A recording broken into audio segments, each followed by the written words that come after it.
Good morning, Vanessa. Good morning, Cara. We're recording bright and early today. Well, Yes, for we me, are. we're on different coasts for the first time in a long time. In 3 weeks, 4 In weeks? 3 weeks. But we're going to be back together next week. I know. And can you tell that we have these wonderful media voices because of all the time that we've spent speaking, being interviewed? I don't think we've recorded our own podcast episode in a while. No, it's been a while. We've been It's so funny. Media voices. I got up, I took a shower, and I put on my media voice. That's what I feel like this is happening.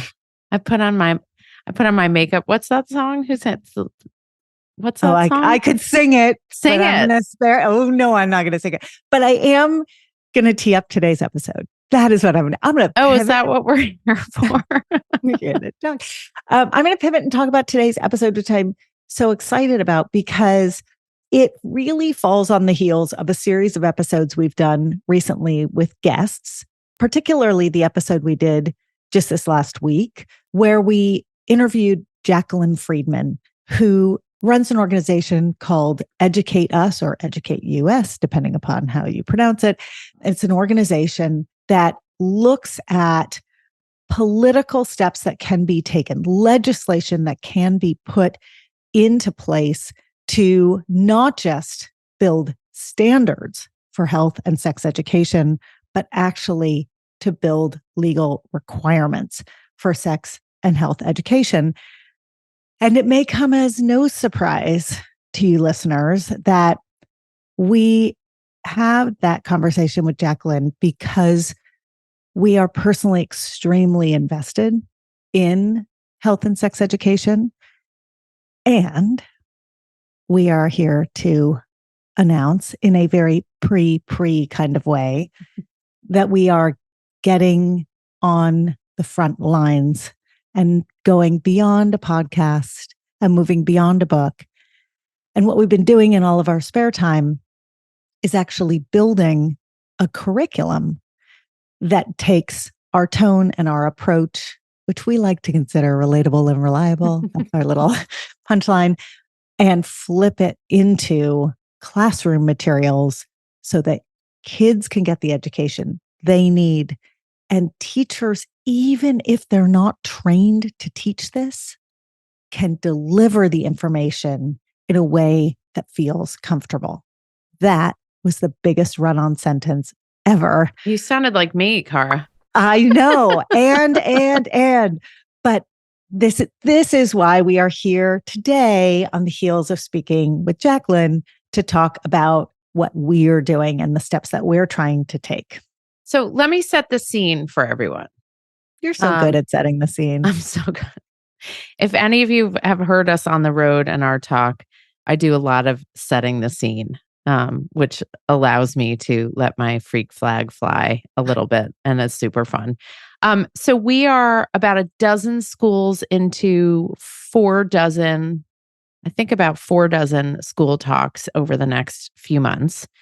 And what's amazing about being in school communities, is seeing how each community is unique, right? Everything from what the parking lot feels like, to who greets us, to what snacks they have at our talk, to what questions the parent body asks, what questions the faculty asks, what the decor is in the room we're speaking in. Are there paintings? Are there flags?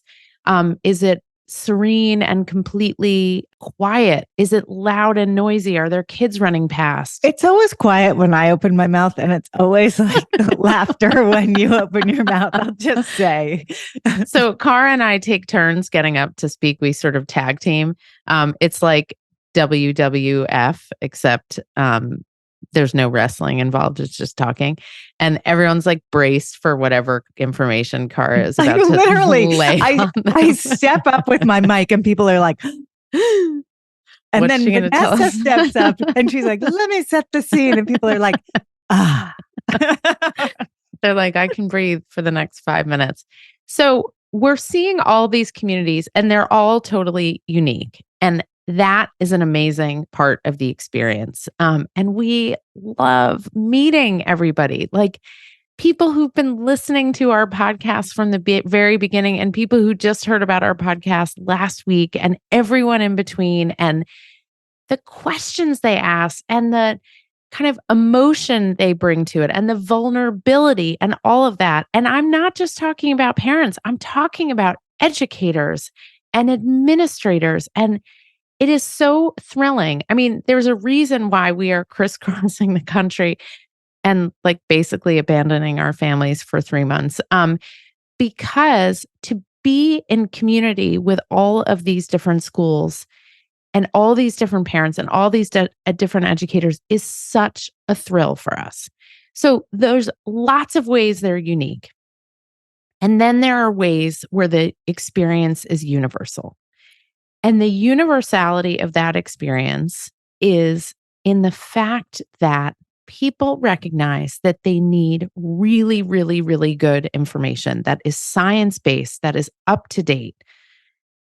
And they need it delivered in a way that is fun and funny and honest and real. And they need to get over their own stuff around puberty and adolescence in order to share all that information with kids. And so essentially, what we are working to do is to meet the needs of all the people that we have heard from, literally thousands of people already, and it will be thousands more before we are done. And those people are all saying, please give us the data, give us the information, tell us what to say, train us on how to say it. And it is such an honor that people are trusting us with these parent ed nights, with these faculty trainings, with allowing us to communicate with their parents and hopefully down the road with their students. So that is the scene of Cara and I all over the country in a variety of places, hearing over and over, please, please, please give us the information, tell us what to say. And I think it goes beyond that, Vanessa, because when we speak to teacher-only audiences, we get requests from those teachers. They go something like this. Yes, we have to do the talk, right? Help us. Give us resources. Is there a better way through? Is there anything out there that we can use in the classroom that makes this better? If the title of our book is This Is So Awkward, and the secret subtitle is But It Shouldn't Have to Be, or It Doesn't Have to Be, then what we're getting from teachers and administrators is the same question related to health education, which anyone who's listened to the episode from last week with Jacqueline, or the episode from the summer with our intern Elizabeth, who covered state standards, what you know now is that there is no uniform requirement for health and sex education in this country. And where there are any scaffolds in place, they are what are called standards. They are recommendations. They're ideas about how something might be taught, but no one really requires or follows through on a mandated requirement around this teaching. And this is about preventive health. Health education is not sex education. It's health and sex education, right? So they're not synonymous. They are sort of progressive. They are in lockstep. They are important pieces of a bigger puzzle. By progressive, you mean one after the other. Sorry, yes, that is what I mean. One after the other. But like, how can we not teach fourth graders about hygiene? How can we not? And for people who say, but isn't that something that parents should teach? By the way, I've never met a parent who has said that. So it's usually non-parents who are like, it's not something parents should teach. But, yes, and it's part of science. It's amazing to learn that body odor is a scientific process, and you can learn about how bacteria eat oil and metabolize it and fart it out. And that's the smell. There's a classroom style learning and a home style learning, and both are additive in terms of getting kids to a place where they are safe and healthy. And so when we decided to embark on curriculum. Frankly, I mean, it wasn't really a decision. You and I have both taught in classrooms, in school settings, and workshops for years. And, I think the first class I ever taught, it must have been 15, 16 years ago, the first classroom class I taught, because my daughter, no, more than that, 17 years ago, because my daughter wasn't yet in kindergarten. And she ended up going to kindergarten at the school where I taught. And from day one of kindergarten, she was dreading the class that I was going to teach her, which is why this is a sort of a relevant landmark. And from minute one, I found myself scouring for any kind of video content, any kind of curricular content that felt like it met kids where they were. And there is some content out there. There's some content that is actually good, but buried in so much text or so much, it's just buried. It's just hard to access. There's content that is downright bad. There's video content that is very nostalgic. That's actually what I usually used, was sort of videos from the 80s and 90s that had this nostalgia factor where the science was good, but also you could kind of laugh at the outfits and the language and the vibe and the hair, and it made it easier. It was an icebreaker. But where sex and health education has moved is to be either too simple or too all-inclusive.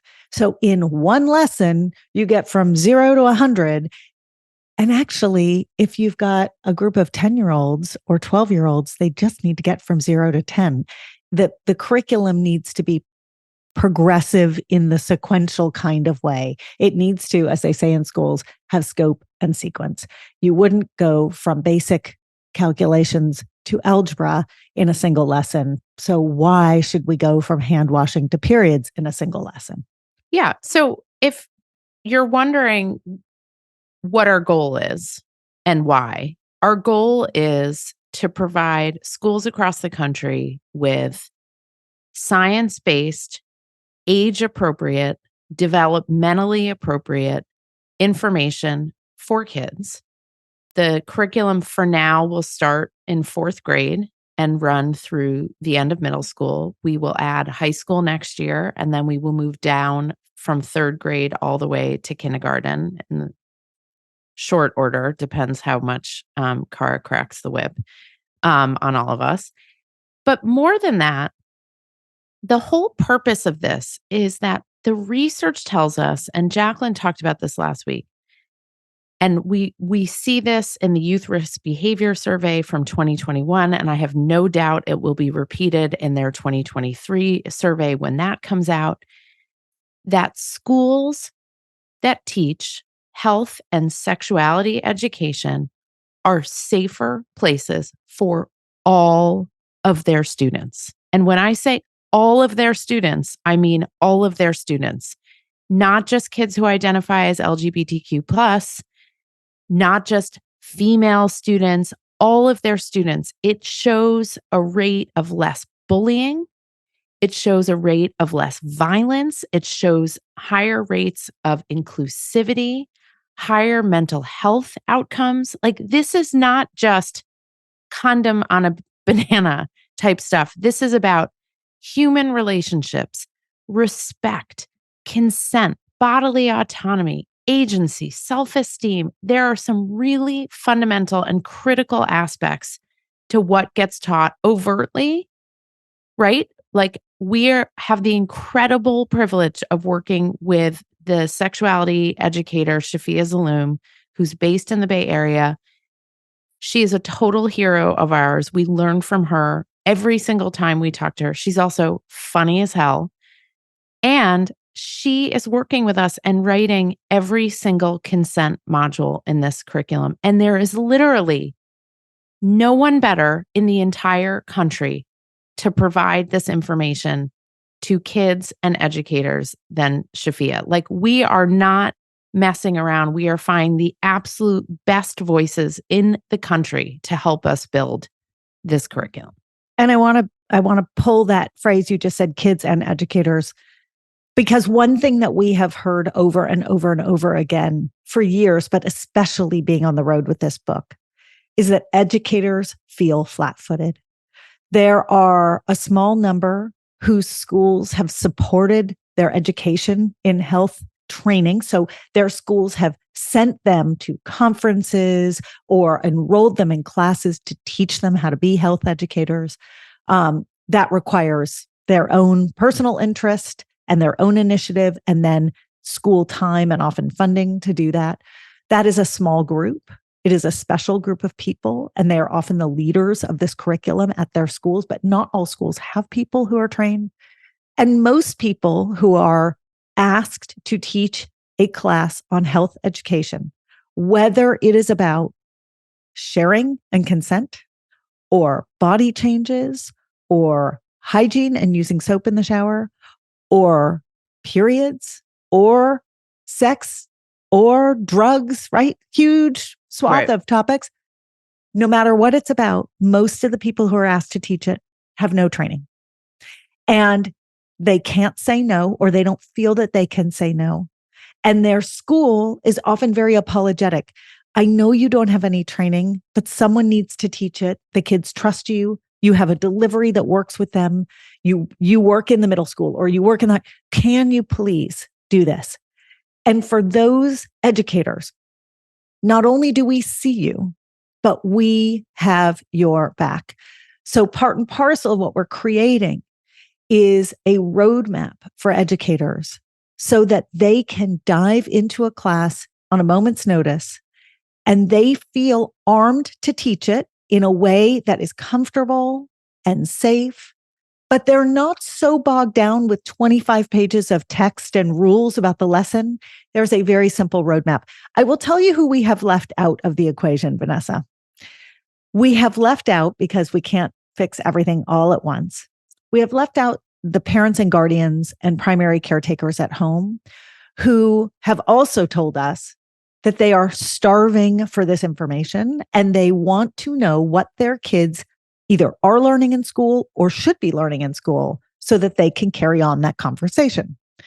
So you want to talk about what we're going to do there? Yeah. So there's two things we're going to do. One, as part of the curriculum, we are going to help schools communicate. We're going to give schools the scope and sequence and the language for what it is they're going to be teaching kids. Because one of the hardest parts, I watched this with my own kids' school, my own 8th grader.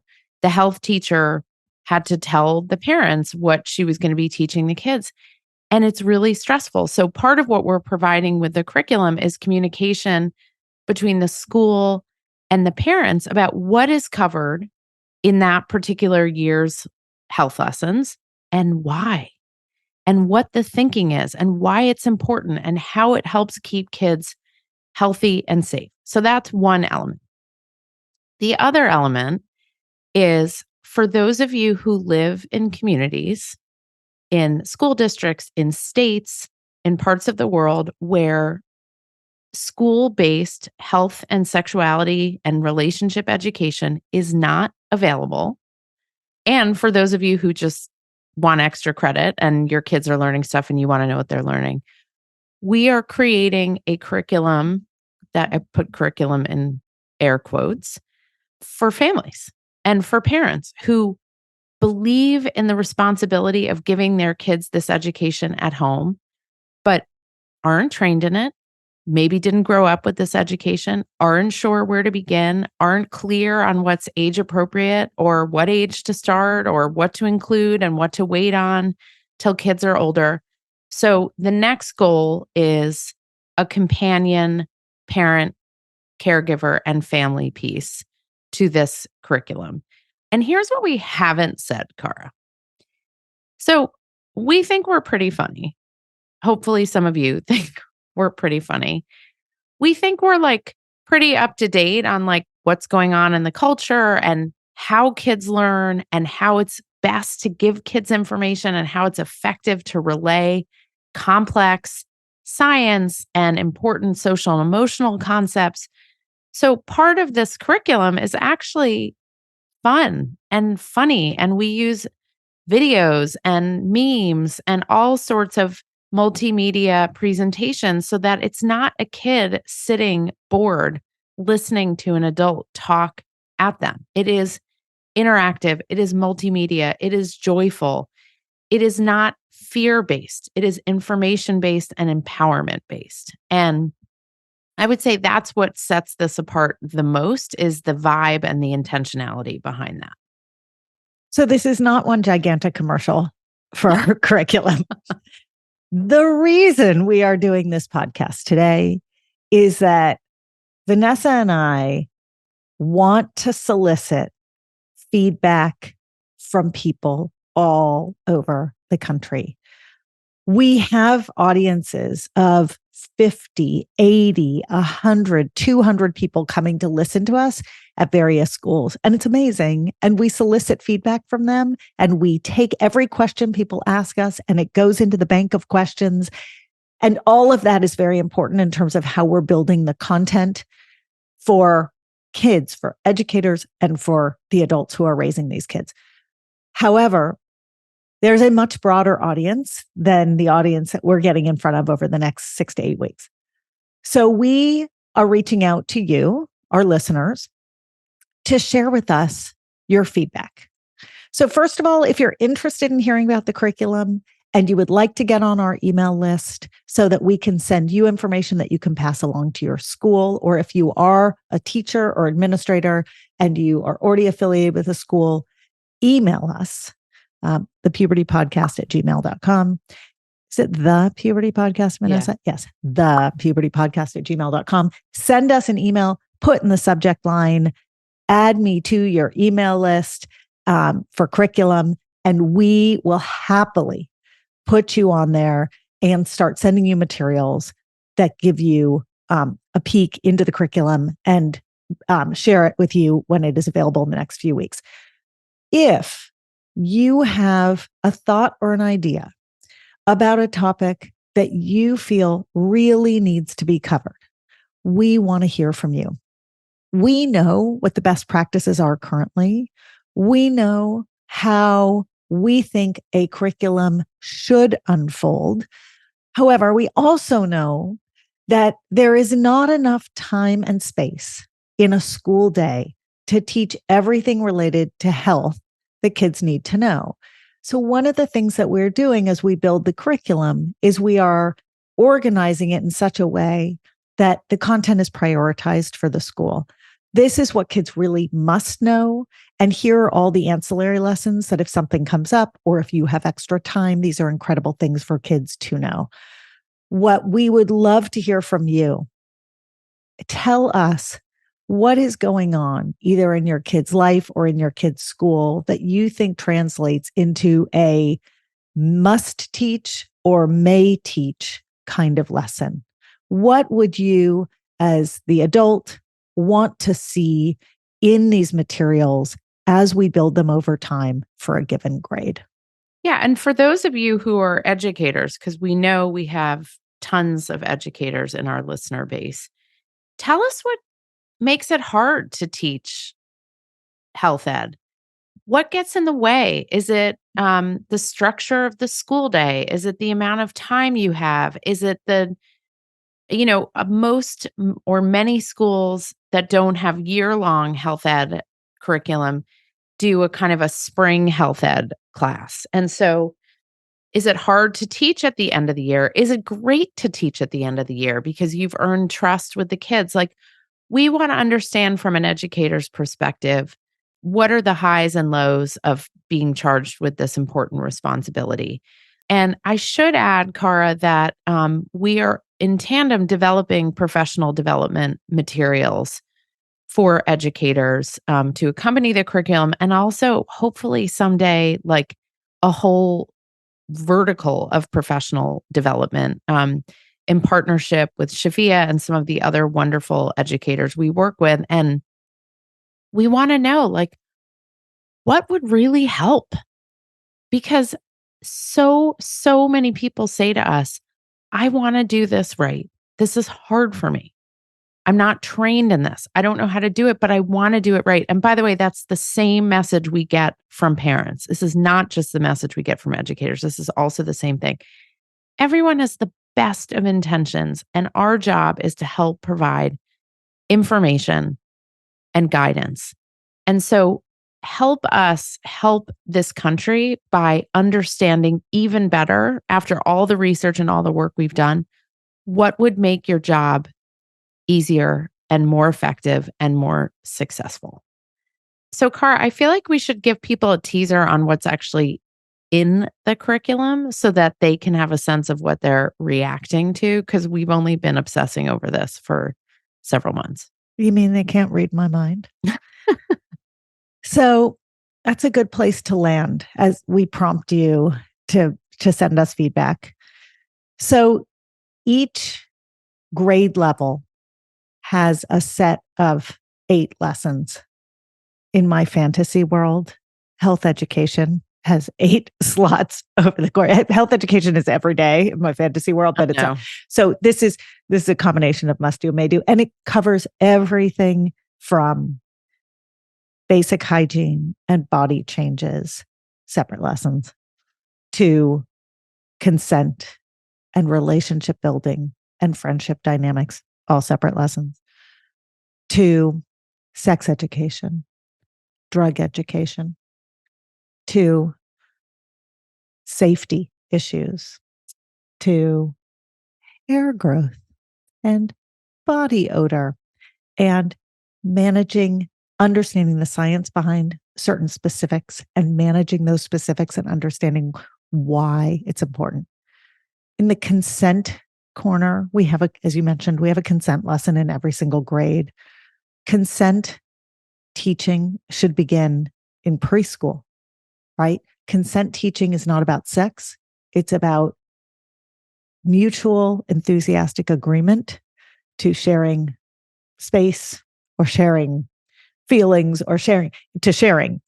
And those lessons can begin very, very young. And we incorporate them in the curriculum I think in kind of the most fun way possible, but that's because we have Shafia and she's just genius. I don't want to give away too much, but I think that gives a sense of the sampling. I mean, it's a combination. If you look at the book is about the body changes, the brain. Oh, I left off brain changes. Brain development is very much part of this curriculum. Our book is about body changes, brain changes, and emotional, social, and relational shifts. That is what the curriculum covers. This is going to be no great surprise that everything we talk about in our book is covered in an educational curriculum because kids need to and want to know about each of these things. And for people listening and thinking, well, I don't want my 4th grader learning about sex. We don't talk about sex in 4th grade. We don't talk about sex in 5th grade. We start to lay the groundwork for relationships and desire and urges in 6th and 7th grade.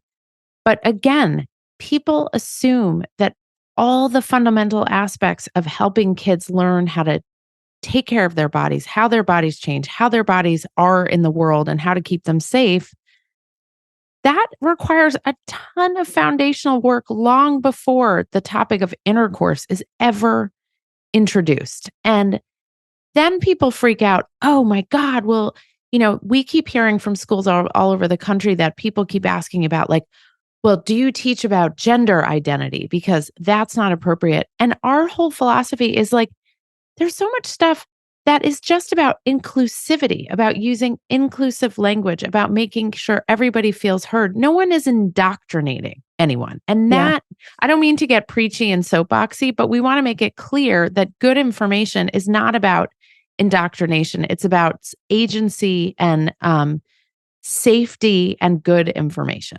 And every school is different.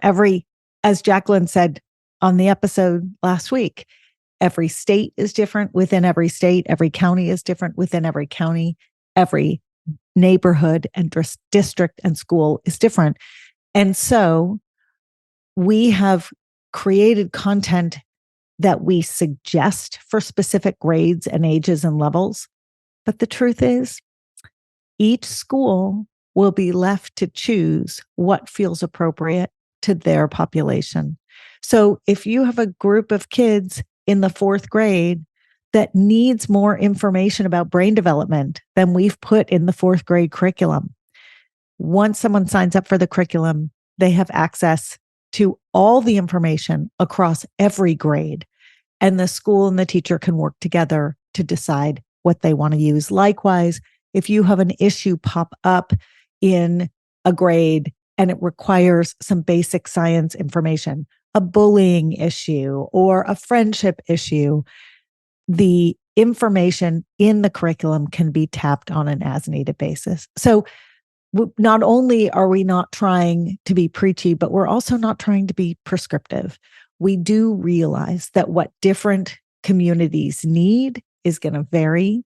And all we're trying to offer is something that is data-based, that is clear and informational, and at the end of the day, keeps kids safe and healthy.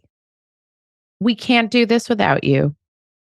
We need your input. We need your experience. We need your insight so that we can create the most effective, most meaningful curriculum and guide for educators to use with kids. So be in touch. Email us, thepubertypodcast@gmail.com. You can put just curriculum in the subject line.